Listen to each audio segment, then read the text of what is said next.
여러분들 사도 바울을 잘 아실 겁니다. 하나님의 복음을 이방 민족들에게도 전하기 위해 선교 여행을 떠나게 되는데요. 처음에는 바나바와 함께 선교 여행을 떠나게 되는데 이방인들에게도 복음을 전했지만 먼저는 흩어져 사는 유대인들에게도 복음을 전했습니다. 그래서 그 유대인들의 회당에 가서도 하나님의 말씀을 전했는데요. 오늘 장면은 이제 첫 번째 선교 여행을 떠날 때에 한 비시디아 안디옥이라는 그 도시의 한 유대인의 회당에서 하나님의 말씀, 복음을 전할 때에 유대인들이라면 너무나도 잘 알고 있는 그들의 역사에 대한 내용을 짤막하게 언급을 하고 있습니다. 그래서 애굽 땅에 들어가서 종살이하고 또 출애굽을 하게 되어 40년 동안 광야 생활을 하면서 또 가나안 땅에 들어가게 되었고요. 약 한 450년간의 이제 사건들 짤막하게 이야기하면서 그 뒤에 사사를 주셨고 또 왕들을 주셨음을 이야기를 합니다. 자, 여러분, 복음을 증거하는 것은 예수 그리스도의 십자가와 부활이 바로 우리에게 복음인데, 사도 바울은 왜 이스라엘 역사를 이렇게 언급을 하는 것일까? 그러면서 이제 두 인물을 드러내고 있는데, 우리가 잘 아는 대로 이스라엘의 첫 번째 왕 누구입니까? 사울이죠. 그리고 두 번째 왕이 누구일까요? 다윗 왕입니다. 사울 왕과 다윗 왕의 이야기를 언급하면서 다윗에 대해서는 하나님께서 이런 말씀을 하셨다는 거예요. 내 마음에 맞는 사람이다. 여러분, 우리도 이런 칭찬을 들으면 얼마나 좋겠습니까? 그러나 오늘 이 자리에 오신 모든 성도님들도 하나님의 칭찬을 받는 성도들이 되시기 바랍니다. 내 마음에 맞는 사람이다. 이거처럼 참 좋은 말이 어디 있어요? 그렇죠? 자, 그런데 여기서 우리가 생각해 볼 것이 있습니다. 그렇다면 하나님의 마음에 맞는다는 것은 어떤 의미일까? 어떤 뜻이 있을까? 그렇다면 우리가 쉽게 생각하면 하나님의 마음에 맞는 다윗? 그래, 다윗은 훌륭한 사람이니까, 다윗은 정직한 사람이니까, 다윗은 믿음이 좋은 사람이니까 이 정도 칭찬 받을 만하지, 이런 생각도 할 수 있을 거예요. 그러니까 우리가 이런 생각도 하게 돼요. 그러면 하나님의 마음에 맞는 사람이 되기 위해서는 뭔가 완벽해야 되나? 뭔가 실수와 실패가 없어야 되는가? 죄도 한 번도 짓지 않아야 되는가? 이런 말을 들을 정도가 되면 이런 생각을 쉽게 하게 되거든요. 자, 그렇다면 여러분, 정말 그래야만 하나님의 마음에 맞는 사람이 될 수 있는 걸까요? 오늘 이 부분을 우리가 한번 생각해 보면서 하나님의 마음에 맞는 것은 왜 그런 것이며 어떤 결과가 그에게 주어지게 되며 어떤 은혜와 축복을 주실까? 이런 부분들을 생각해 보면서 오늘 이 자리에 있는 모든 성도님들이, 예배를 드리는 모든 성도님들이 오늘 하나님의 마음에 맞는다고 하는 그런 칭찬을 듣는 이 시간이 되시기 바랍니다. 자, 그래서 오늘 말씀을 먼저 읽어볼 것이 22절에 있는 말씀인데요.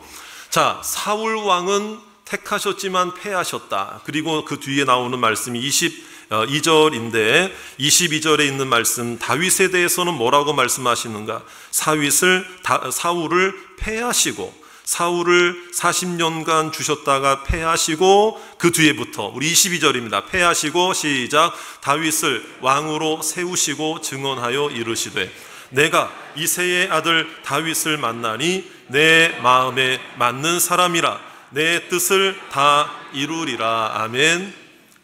다윗이 이러한 칭찬을 들었다.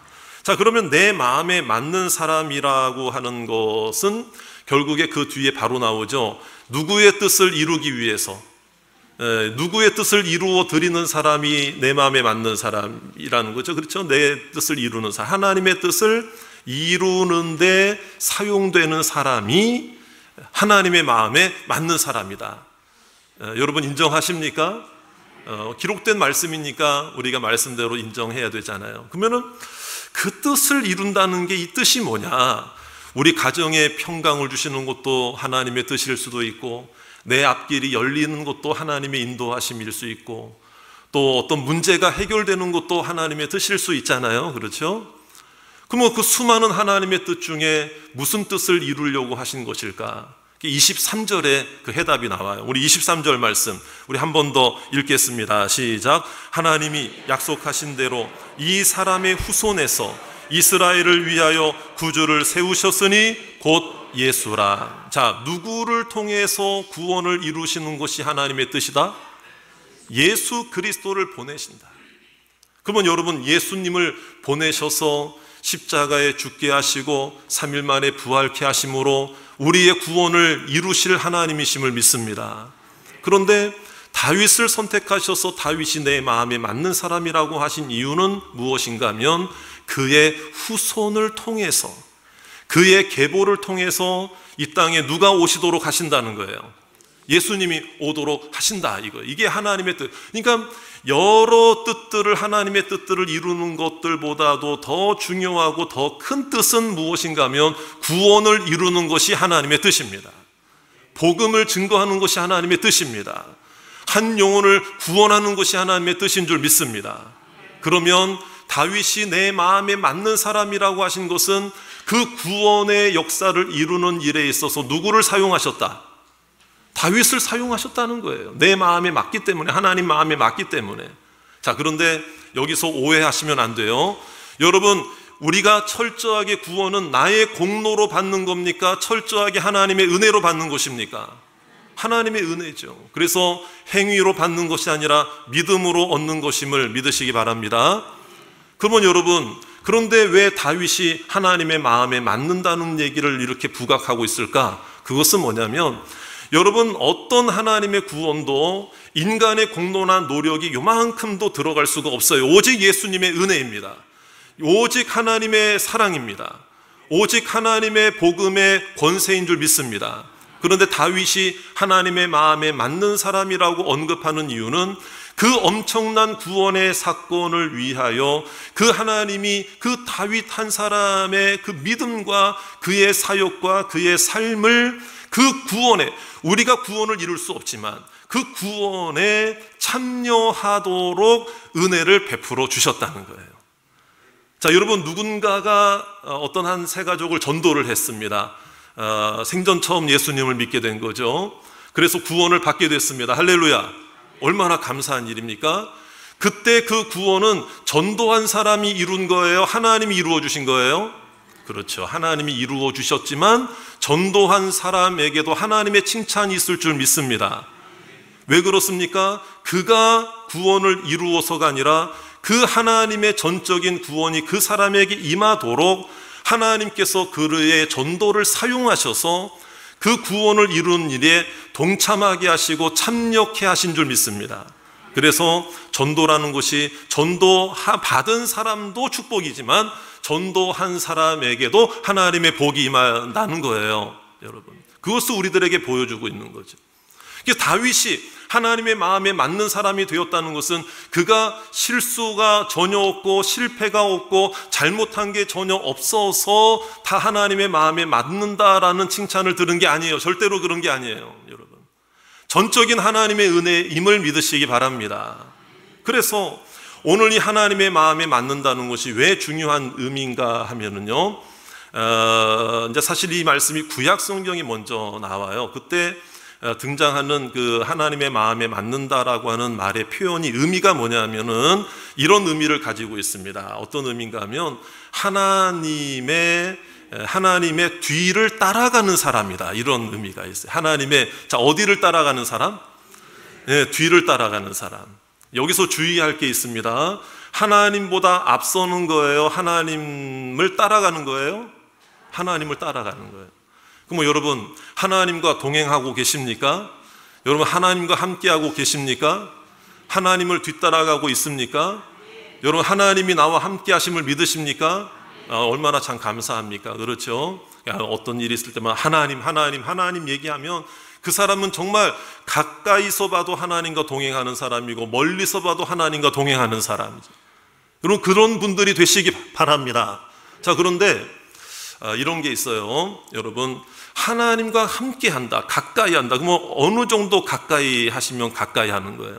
주님과 손을 잡고 가거나, 뭐 예를 들어서 뭐 주님이 내 안에 계시고 내가 주님 안에 있는 거죠. 그런데 거리로 따지자면, 영적인 거리감으로 따지자면, 여러분 하나님과 몇 미터 가까이 있습니까? 한 100미터? 어떤 분들은 한 몇 킬로 떨어진 것 같아요, 요즘에. 이런 분들도 있을 수 있어요. 그럼 한 1미터 가까이 있어서 여러분, 사람과 사람 사이도 어느 정도 밀착해야 가까운 걸까요, 여러분? 만약에 예를 들어 주님과의 거리를 1미터라고 생각해 보자 이 말이에요. 손이라도 잡을 수 있는 거리가 1미터라고 생각해 볼 때, 자, 같은 1미터이지만 어떤 사람은 하나님보다 앞서 버리는 사람이 있단 말이에요. 항상 그 사람은 하나님보다 함께 있는 거, 하나님과 함께 있는 것처럼 보이는데, 자, 항상 1미터 어떻게 해버리는 거예요? 앞서 버리는 거예요. 여러분, 이건 위험한 거예요. 이건 잘못된 거예요. 그러니까 하나님과 함께 한다고 하는 것의 진정한 의미는 뭐냐면, 하나님을 내가 앞서 버리는 게 아니에요. 내 중심, 자기 중심, 사람 중심, 내 생각, 내 판단으로 하나님 말씀을 제쳐두고 무시하고 하나님보다 앞서는 게 아니에요. 앞서 버리는 게 아니에요. 여러분, 같은 1미터라도 여러분 주님을 뒤따라가는 것이 하나님의 마음에 맞는 사람이에요. 믿습니까? 그런 사람이 되자 이거죠. 그래서 오늘 이 어떤 성도님들은요, 멀리서 볼 때는 하나님과 가까이 있는 것 같아요. 근데 가만히 그 가까이 가서 보니까 그분이 하나님을 뒤따라가는 줄 알았더니 같은 1미터인데 늘 하나님보다 앞서 버리는 거예요. 그러니까 그런 부분들이 영적인 문제로 되어 있는 거예요. 여러분, 이것은 우리들의 이야기가 아니에요. 오늘 말씀에 왜 하나님의 마음에 맞는 다윗과 함께 왜 사울을 드러내고 있느냐 하면, 사울이 그런 사람이었다 이 말이에요. 늘 하나님을 이야기하고 자신이 하나님이 세우신 왕이라는 것을 인정하고 있으면서도 불구하고 시간이 흐르면서 하나님보다 자신도 모르게 앞서 버리는 거예요. 앞서 버리는 거예요. 하나님의 마음에 합한 사람이 아니죠, 여러분. 하나님의 마음에 맞는 사람이 아니었죠. 그러니까 사무엘상 말씀에 보면, 여러분 사무엘상 15장에 있는 내용들을 보시면은요, 이 사울 왕이 한 번은 아말렉과의 전쟁을 치르는데 하나님께서 그 아말렉과의 전쟁에서 승리를 약속해 주셨어요. 얼마나 감사합니까? 그런데 하나님이 명령하신 것이 하나가 무엇인가 하면, 아말렉을 진멸할 때에 가축이나 모든 것들, 그 소유들까지도 다 진멸하라, 다 죽여라, 산 것은 다 죽여라. 이것은 영적인 의미가 우리에게 있는 거죠. 여러분, 우리를 유혹하고 넘어지게 하는 죄의 유혹들은 그 어떤 잔존 세력도 없이 내 마음속에 있는 죄의 아말렉들은 다 진멸해야 된다 이 말이에요. 그럼에도 불구하고 사울이 하나님의 말씀대로 전쟁에서 이기긴 했지만 그 가축들을 다 죽이지 않았어요. 딱 보니까 살진 것들, 나중에 좀 쓸만한 거, 좀 기름져 보이는 거, 좋아 보이는 거, 그거를 갖다가 몰래 살려둔 거예요. 자, 누구의 말씀을 어긴 것입니까? 하나님 말씀을 어긴 거예요. 여러분, 하나님은 속일 수 없어요. 그래서 하나님께서 사무엘 선지자를 통해서 여러분 그것을 지적하니까 여러분 거짓말을 해요. 어떤 거짓말 하는가 하면 나중에 제사 드리려고요. 나중에 하나님께 제사 드릴 때 제물로 사용할, 이건 새빨간 거짓말이에요. 그 상황만 모면하고자 하는 마음이었다 이 말이에요. 그러니까 사울이 말씀을 무시했습니다. 말씀을 뒤따라가지 않고 말씀보다 자기 생각을 앞세웠습니다. 하나님보다 앞서는 것은 단 10cm라도 1m가 아니라 여러분 단 한 1인치라도 조금이라도 하나님보다 앞서면 내 중심이 돼버리는 거예요. 하나님 중심이 아니라. 더군다나 회개를 촉구하고 죄를 지적할 때 그 앞에 회개하지 않았어요. 나중에 하나님께서 그에게 은혜를 베풀어 주시지 않으니까 여러분 더 이상 해서는 안 될 선까지 넘어버리는 거예요. 신접한 여인을 찾아가서, 쉽게 말하면 영매죠. 영매의 방법으로 여러분. 그러니까 그런 그 신접한 여인의 힘을 빌어서 문제를 해결해 보려고 하는 그런 우를 범하기까지 한 번도 사울은 회개하지 않더라 이 말이에요. 이게 하나님 마음에 합하지 않는 자의 모습이라는 거예요. 그러나 반대로 다윗의 모습은 여러분 아까 말씀드렸죠. 다윗이 누구 마음에 맞는 자였다. 그러면 여러분 한번 질문 드릴게요. 그럼 다윗이 실수 한 번 안 했을까요? 실패 한 번 안 해봤을까요? 잘못한 게 있었을까요? 없었을까요? 잘못한 게 왜 없습니까? 대표적으로 여러분 그 밧세바를 남의 아내였던 우리아의 아내였던 밧세바를 여러분 취하잖아요. 이게 하나님 앞에 정말 엄청난 죄악이거든요, 여러분. 더군다나 남편이 있는 아내를 왕의 위력을 사용해서 그를 이제 데려오하여 동침하고 아이까지 가지게 되었다. 그러니까 이 자신의 알리바이를 세우기 위해 아이가 왜 누구의 아이냐 이거예요. 왜 그런 줄 아세요? 그때 우리아는 전쟁터에 나가 있었거든요.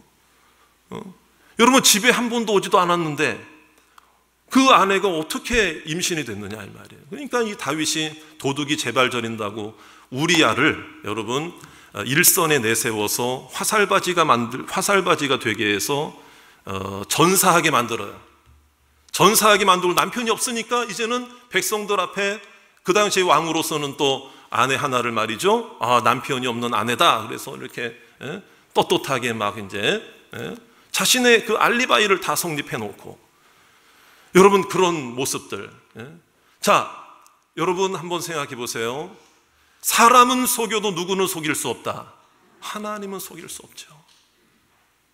안도의 한숨을 내쉬는 다윗에게 나단 선지자 가루는 찾아옵니다. 당신이 그 죄인이다. 그 죄를 지적할 때 다윗은 똑같이 잘못하고 똑같이 실패하고 똑같이 넘어지고 엄청난 죄를 범했지만 사울 왕과 다른 점 하나가 뭐냐면 그럼에도 불구하고 그 자리에서 즉시 하나님의 긍휼을 구했던 자였다 이 말이에요. 하나님의 말씀이 들릴 때에 회개의 촉구의 하나님 말씀이 들릴 때에 그 자리에서 엎드려서 나는 죄인입니다. 회개의 눈물을 흘린 줄 믿습니다. 이게 하나님 마음에 합한 자, 하나님 마음에 맞는 자, 하나님의 말씀을 뒤따라가는 자의 모습이라 이 말이에요. 잘못했어도 실수했어도. 그러니까 여러분 완벽해서 하나님의 마음에 맞는 사람, 완전해서 잘못이 하나도 없기 때문에 하나님의 마음에 맞는 사람이 된 게 아니라 어렵고 힘들고 실패하고 넘어지고 죄악 가운데 빠진 때가 있었어도 하나님께서 말씀을 주시고 말씀의 기회를 주실 때 그 자리에서 하나님의 긍휼을 구하였기 때문이라는 것을 믿으시기 바라요. 전적인 하나님의 은혜인 줄 믿습니다. 그는 거짓말하지 않았습니다. 그 죄인이 나 맞습니다. 내가 죄인입니다. 그 자리에서 회개했습니다. 선지자를 여러분 우습게 보지 않았습니다. 왕으로서 선지자도 한마디면 선지자 주도세도 모르게 죽일 수도 있었어요. 내 마음에 안 들면. 그런데 그 자리에서 영적 권위를 인정하고 하나님의 말씀 앞에 나는 죄인입니다. 주님 앞에 고백한 줄 믿습니다. 이게 바로 다윗의 모습이었다는 거예요. 하나님께서 이 모습을 기뻐하신 거예요. 물론 실수하고 실패하고 잘못한 것까지 없었다 그러면 더 좋았을지 모른다는 인간적 마음도 있지만 여러분 그 안에 여러분 죄가 많은 곳에 은혜가 더 넘치게 될 줄 믿습니다. 하나님의 은혜잖아요. 하나님의 은혜. 그래서 우리가 성경 말씀 한 구절을 한번 찾아보겠는데요. 열왕기상 15장 5절 말씀에도 다윗이 완벽해서 죄 한 번 안 지어질러서 내 마음에 맞는다 이런 말씀을 하신 게 아니에요. 자, 열왕기상 15장 5절에 그 하나님의 마음이 잘 드러나 있습니다. 우리 다윗의 삶에 대해서 하나님이 어떻게 말씀하셨느냐. 자, 열왕기상 15장 5절 다 같이 한번 읽겠습니다. 시작. 이는 다윗이 햇사람 우리아의 일 외에는 평생에 여호와 보시기에 정직하게 행하고 자기에게 명령하신 모든 일을 어기지 아니하였음이라. 할렐루야. 부족해도 연약해도 넘어지는 일이 있어도 힘든 일이 있어도 누구 뒤를 따라가는 거예요? 하나님의 뒤를 따라가는 거예요. 말씀의 뒤를 따라가는 거예요. 말씀을 듣고 움직이는 거예요. 그러니까 여러분 말씀 듣고 움직이시기 바랍니다. 말씀을 먼저 받아들이고 봉사하시기 바랍니다. 말씀의 은혜를 먼저 깨닫고 어떤 봉사도 하고 사역도 하시길 바랍니다. 근데 어떤 분들은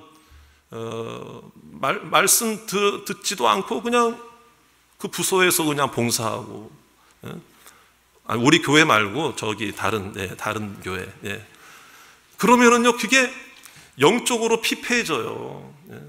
공급되는 게 있어야 사용할 수 있는 것도 있는 거지. 하나님의 말씀은 내가 받지 않고, 내가 무슨 부서를 섬기고, 내가 어디 뭐 봉사하고, 어디서 뭐 하고 수고하고 한다 그래서, 여러분 그게 아니에요. 여러분 하나님 말씀부터 뒤따라가면 모든 은혜와 축복이 내게 넘치게 되고 주님을 위해 사용할 수 있는 기회도 주어질 줄 믿습니다. 예수님도 마찬가지잖아요. 베드로를 선택하실 때 너 가서 그물을 던져라, 깊은 곳에 그물을 던져라 말씀하실 때에 여러분 그 성경을 자세히 보세요. 누가복음 자세히 보세요. 마태복음을 자세히 보세요. 그럴 때 먼저 주님께서 배 위에 올라가셔서 베드로에게 말씀을 먼저 가르치고 나서 베드로에게 너 깊은 데로 가서 그물 던져라. 여러분 무엇부터 가르치고 나서? 말씀부터. 그러니까 말씀의 역사가, 말씀의 능력이 그래서 중요한 거예요. 왜? 그 말씀을 받아야 하나님보다 앞서지 않게 되는 거예요. 여러분 하나님 앞서버리면 안 돼요. 여러분 하나님을 뒤따라가는 다윗과 같이 하나님의 마음에 맞는 저와 여러분이 되시기를 주의 이름으로 축원합니다. 그래서 하나님께서 다윗을 사용하셔서 그의 후손을 통하여 예수 그리스도를 오게 하시는 복음의 역사에 다윗을 참여케 하시는 놀라운 은혜를 주신 줄 믿습니다. 여러분 오늘 우리는 어떠냐 이 말이에요. 우리는 지금 주님의 뒤를 따라가고 있습니까? 아니면 주님보다 앞서가고 있습니까? 내 중심으로 살아가고 있습니까? 하나님 말씀으로 살아가고 있습니까? 하나님의 마음에 맞는다고 하는 칭찬을 들으시기를 주의 이름으로 축원합니다. 근데 우리는 어때요, 여러분? 우리가 하나님을 떠나서 멀리 떠나는 거를 더 즐겨하는 사람이 있어요. 아유, 간섭 안 받으니까 좋다. 교회에서 전화 안 오니까 좋다. 여러분 하나님보다 앞서기 때문에 예배도 떠나고 말씀도 떠나고 기도 생활도 떠나고 모든 걸 다 떠나니까 여러분 사울의 마음이 내 마음속에 더 커져 버리는 거예요. 다윗의 마음이 커져야 되는데 오늘 내 마음속에는 다윗이 자리를 많이 차지하고 있는가, 사울이 많이 자리를 차지하고 있는가, 여러분 한번 우리가 생각해 봐야 됩니다. 매사에 계산적이고 내가 판단하는 이건 좋아 보이니까 요거는 내가 남겨놔야 되겠다, 요거는 좋아 보이니까 내가 어떻게 나중에 해야 되겠다. 이 하나님 앞에서도 여러분 여러 가지 우리의 삶 속에 하나님을 바라보고 믿고 맡기면 하나님은 더 주실 줄 믿습니다. 왜? 마음에 맞는 사람을 하나님은 사용하시기 위해서는 여러분 우리가 하나님 앞에 빈손으로 어떻게 사용받아요? 하나님께서 나를 사용하신다는 것은 하나님이 내 손에 채워주신다는 거예요. 할렐루야. 그것을 우리들에게 보여주고 있는 거예요. 그러니까 사울은 잘 되면 자신의 영광, 못 되면 남의 탓, 하나님 탓, 하나님이 아닌 곳을 따라가는 거죠. 예배를 떠나게 되는 거죠. 안 되는 거예요, 여러분. 그러나 우리는 다윗의 마음이 우리의 마음속에 더 커지게 되기를 주의 이름으로 축원합니다. 오늘 지금 하나님은 지금도 하나님의 마음에 맞는 사람을 찾고 계십니다. 지금도 그 사람을 보기를 원하십니다. 그 고백을 듣기를 원하신다는 거예요. 하나님을 따라가는 사람은 하나님을 생각하며 따라가는 사람이에요. 그 뒤를 졸졸 따라가니까 하나님만 보이는 거예요. 그러니까 하나님을 뒤따라가지 않으면은 이탈하고 다른 데 가고 엉뚱한 길 가고 그러면은 세상이 더 크게 보이고 내 욕심이 먼저 크게 보이는 거예요. 어떤 상황에서도 하나님을 향해 시선을 떼지 마시기를 주의 이름으로 축원합니다. 여러분 사람과의 관계도 여러분 마음에 맞는 사람이 있고 마음에 맞지 않는 사람이 있잖아요. 여러분 한번 여쭤볼게요. 여러분 주변에 여러분들의 마음에 맞는 사람이 더 많습니까? 맞지 않는 사람이 더 많습니까? 여러분 참 이런 거 있어요. 마음에 맞지 않는 맞는 사람이 아무리 많아도 마음에 맞지 않는 한 사람 때문에 힘든 거예요. 그렇잖아요, 여러분. 여러분 인정하세요, 여러분? 100사람하고 100명하고 마음이 맞아서 평안하게 그냥 갈등 없이 지내다가도 그 100명 중에 한 사람 마음에 안 맞는 사람 한 사람만 생겨도 마음이 불편한 거예요. 마음이.